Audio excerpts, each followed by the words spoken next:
রাধে রাধে বন্ধুরা, এই দেখো সকাল সকাল আধুনিক যুগের গোয়ালা, ঠিক আছে? এটা যে এখনকার গোয়ালা। আগে আগে তো গোয়ালারাই শুধু খাটাল থেকে দুধ এনে দিত, এখন তো সব ডায়েরি প্যাকেটের। ইস কি ঠান্ডা আছে, বাপ রে বাপ। হ্যাঁ এই দেখো, তাহলে কি কি কি কি মাল মেডেল আছে? কিছু নেই, শুধু দুধ, এই নামে নেই, দই ছিল আর কোনো নাই? নামে নেই,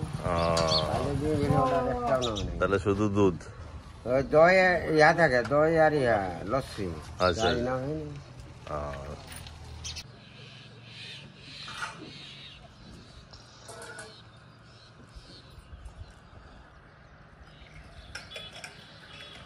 আর দেখো বন্ধুরা, মিটিংয়ে বসে গেছে 5টা পায়রা একসঙ্গে মিটিংয়ে আছে যে আজকে কোথায় কি ব্যবস্থা করা যায় খাওয়া দাওয়ার।